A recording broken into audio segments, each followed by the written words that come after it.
ओम। क्रांति कुंज गुरुकुल में सभी का स्वागत है। तो आज हम योगा एंड हेल्थ, जो कि आपकी 7वीं यूनिट है, 7th यूनिट आपके सिलेबस में आती है, ये योग और स्वास्थ्य, उसकी पीवाईक्यू सीरीज स्टार्ट करने जा रहे हैं, जिसमें हम आज के लेक्चर में स्वास्थ्य और त्रिगुण, इन दो टॉपिक से जो जो पीवाईक्यू अभी तक पूछे गए हैं, तो उनकी चर्चा इस लेक्चर में करेंगे हम। तो चलिए शुरू करते हैं। पहला क्वेश्चन इसमें पूछा गया था दिसंबर 2022 में। धातुओं की संख्या बताइए कि आपके शरीर में कितनी धातुएं होती हैं। 3, 6, 7, 10। तो टोटल जो मैंने धातुएं बताई थी आपको पढ़ाते टाइम, तो इस सीक्वेंस में भी याद करवाई थी मैंने, और संख्या भी बताई थी। तो धातुएं 7 होती हैं संख्या में, पहली चीज। तो थर्ड ऑप्शन इसमें करेक्ट हो जाएगा।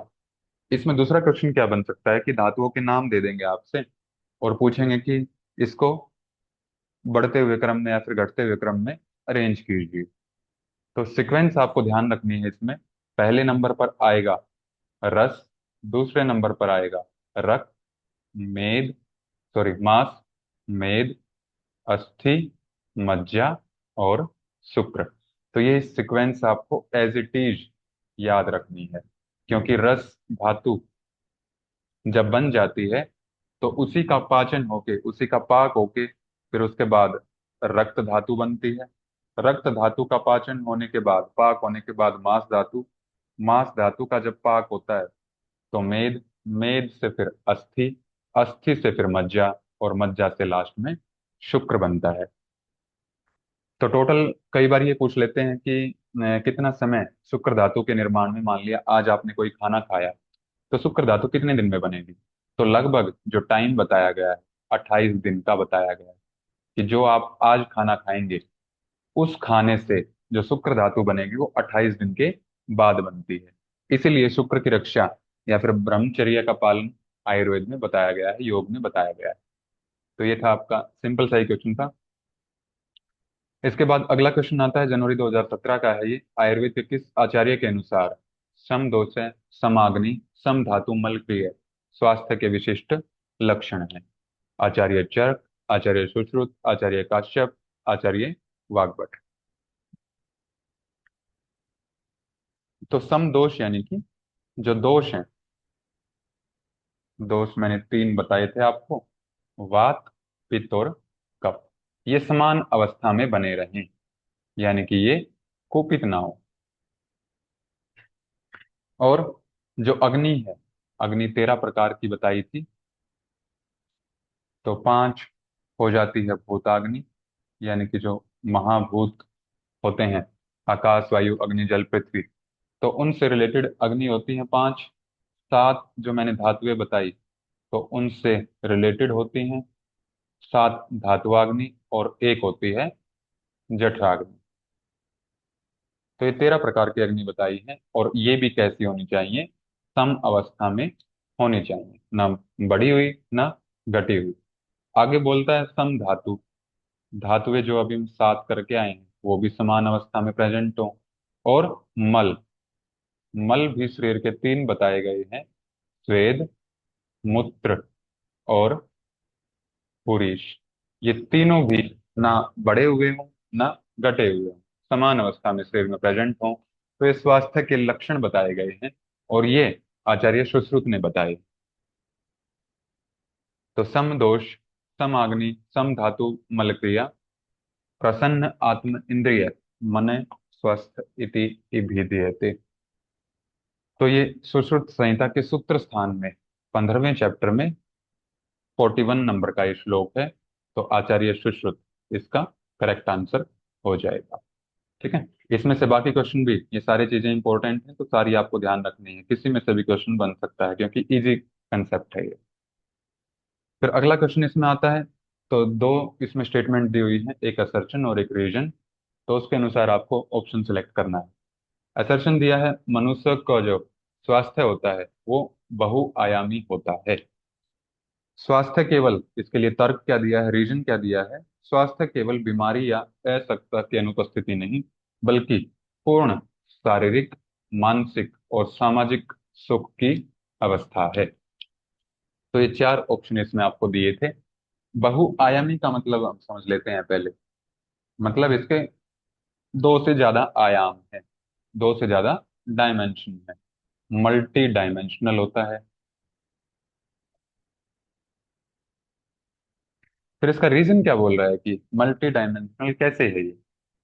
क्योंकि ये बोल रहा है कि स्वास्थ्य केवल ऐसा नहीं कि आप बीमार नहीं हैं तो आप स्वस्थ हैं, बल्कि पूर्ण रूप से शारीरिक रूप से यानी कि फिजिकली फिट होनी चाहिए, फिजिकल हेल्थ मेंटेन होनी चाहिए, मानसिक स्वास्थ्य मेंटेन होना चाहिए यानी कि मेंटल हेल्थ भी मेंटेन रहनी चाहिए, और सोशल हेल्थ भी मेंटेन रहनी चाहिए। तो ये अलग अलग डायमेंशन इसकी बताई गई है। इस डेफिनेशन के अकॉर्डिंग इसके तीन डायमेंशन बताई हैं, तो इसलिए स्वास्थ्य बहुआयामी है। तो यानी कि ये भी आपकी ट्रू हो जाएगी स्टेटमेंट, और ये भी क्या हो जाएगी, ट्रू। तो दोनों सही हैं और व्याख्या भी इसकी बिल्कुल करेक्ट है। तो ए ऑप्शन इसमें करेक्ट हो जाएगा। अगला क्वेश्चन इसमें आता है, आयुर्वेदिक ग्रंथों के अनुसार बीमारियां मुख्य रूप से किस कारण होती हैं? कि जो भी संहिताएं लिखी गई हैं, आचार्यों ने आयुर्वेद के ग्रंथ लिखे हैं, तो उसके अनुसार बीमारी, जिसको हम व्याधि भी बोलते हैं, तो उसके मुख्य रूप से क्या क्या कारण हैं? तो दोष का असंतुलन, प्रतिरोध क्षमता की हानि, कुपोषण और धातु का असंतुलन। तो इसमें जो भी हमने पीछे स्वास्थ्य की डेफिनेशन की थी आचार्य सुश्रुत की, तो उसमें क्या क्या देखा हमने कि सम दोष हो, सम अग्नि हो, सम धातु हो, और सम मलों की जो क्रिया है वो भी सम हो। प्रसन्न हो कौन कौन? आत्मा, सभी इंद्रियां और मन, तब हम उसको स्वस्थ बोलेंगे। तो यानी कि अगर दोष समान अवस्था में नहीं, दोष का असंतुलन हो गया है, तो ये भी बीमारी का कारण बनता है। प्रतिरोधक क्षमता कहीं भी नहीं आया है इसमें, यानी कि इम्यूनिटी की इसमें बात करते हैं, इम्यूनिटी डाउन हो जाए, तो मॉडर्न साइंस मानती है, लेकिन आयुर्वेद स्पेशली आचार्य सुश्रुत ने अपनी डेफिनेशन में, स्वास्थ्य की डेफिनेशन में ये नहीं बोला। कुपोषण भी हमने कहीं नहीं देखा है इसमें। और दूसरा है धातु का असंतुलन, यानी कि सम धातु इसमें आया है तो वो स्वस्थ है, और जिसमें धातुओं में असंतुलन हो जाएगा वो अस्वस्थ व्यक्ति हो जाएगा, यानी कि बीमार हो जाएगा। तो ए और डी, यानी कि डी ऑप्शन इसमें आपका करेक्ट हो जाएगा। तो एक ही क्वेश्चन से निकल निकल के बार बार दो और क्वेश्चन बन जाते हैं, तो कंसेप्ट आपको पूरा क्लियर होना चाहिए। फिर आगे आता है इसमें, आयुर्वेद के अनुसार किसी भी बीमारी के कारण के मुख्य कारक हैं, यानी कि फैक्टर्स इसमें पूछ लिए हैं। साथ में इंद्रिय, इंद्रियार्थ संयोग, प्रज्ञा अपराध, परिणाम और दोष साम्यता। तो ये चार ऑप्शन इसमें आपको दिए गए हैं। तो जो भी बीमारी के मुख्य कारक या फिर फैक्टर्स बताए गए, तो आचार्य चरक ने बताए हैं, और तीन बताए। ये आप तीनों नाम इसमें याद रखेंगे। पहला है साथ में इंद्रियार्थ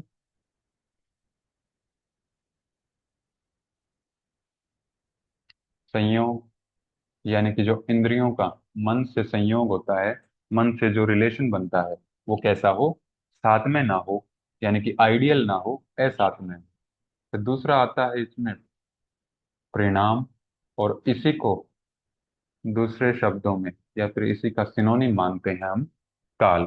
कि समय के अनुसार जो भी दोष कुपित होते हैं तो उसके हिसाब से भी बीमारियां हो जाती हैं, तो वो काल के अंदर आती हैं।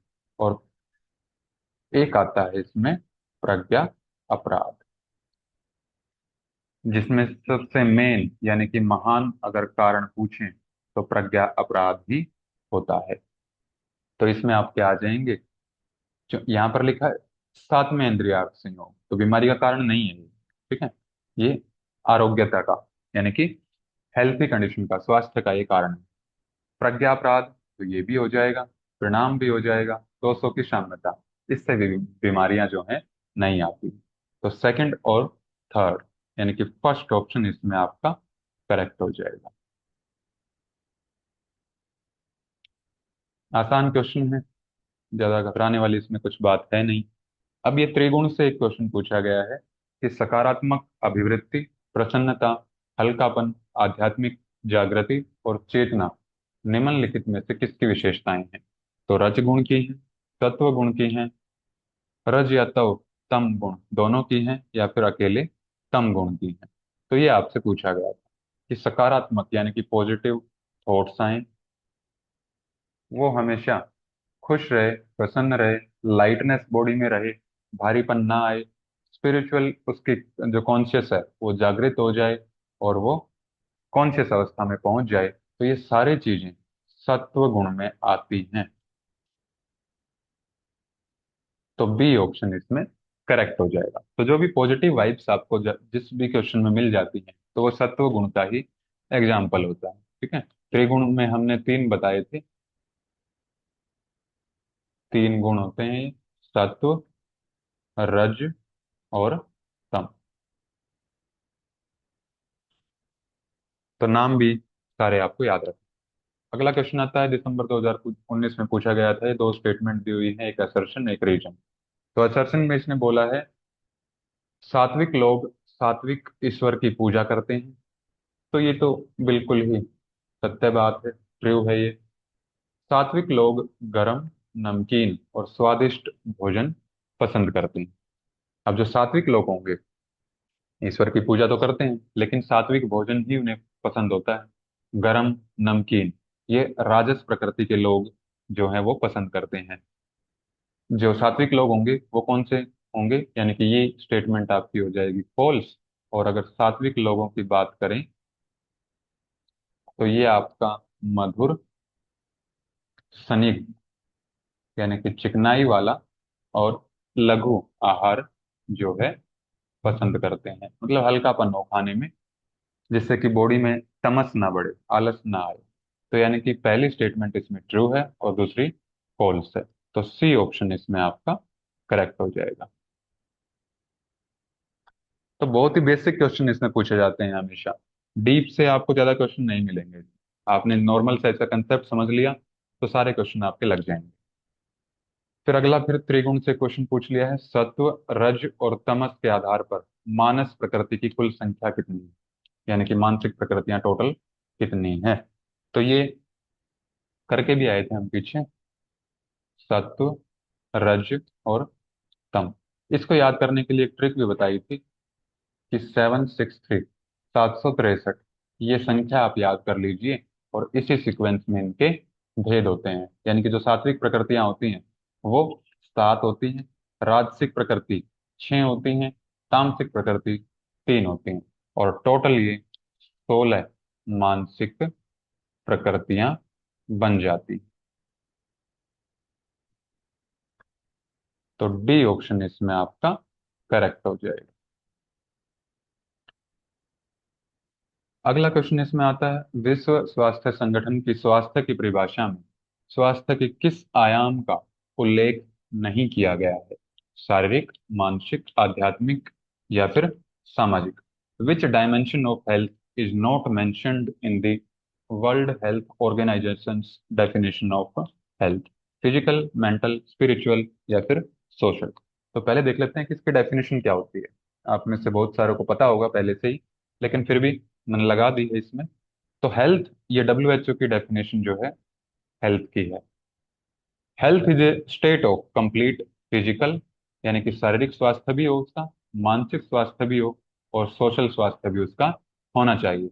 And not merely the absence of disease और इन्फर्मिटी, कि केवल बीमारी का अभाव ये स्वास्थ्य नहीं है।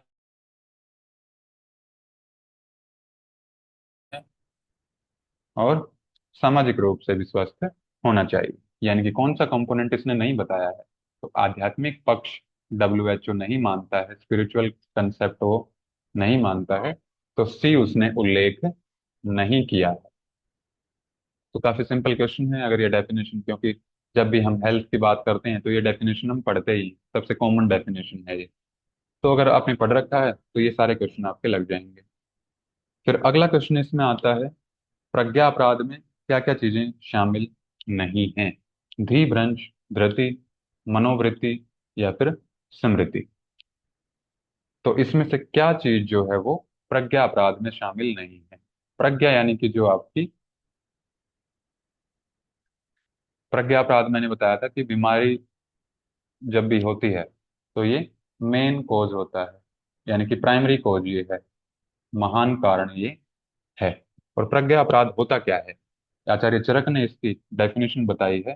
धी, धृति, स्मृति, विभ्रष्ट, यानी कि जिसकी धी, धृति और स्मृति तीनों भ्रष्ट हो जाती हैं, तब वो कौन से कर्म करता है? वो अशुभ कर्म करता है, जिसकी वजह से प्रज्ञा अपराध हो जाता है। और प्रज्ञा अपराध को सभी दोषों को प्रकोपित करने वाला बोला गया है।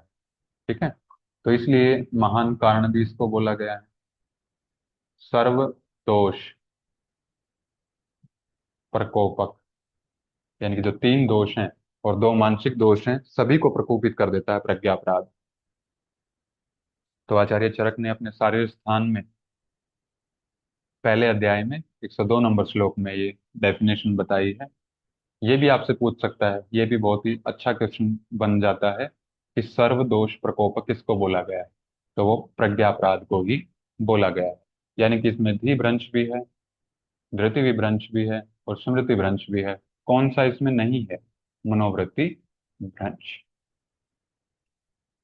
तो ये थे आपके PYQ। अगर किसी को भी कोई भी डाउट है तो कमेंट बॉक्स में पूछ सकते हैं।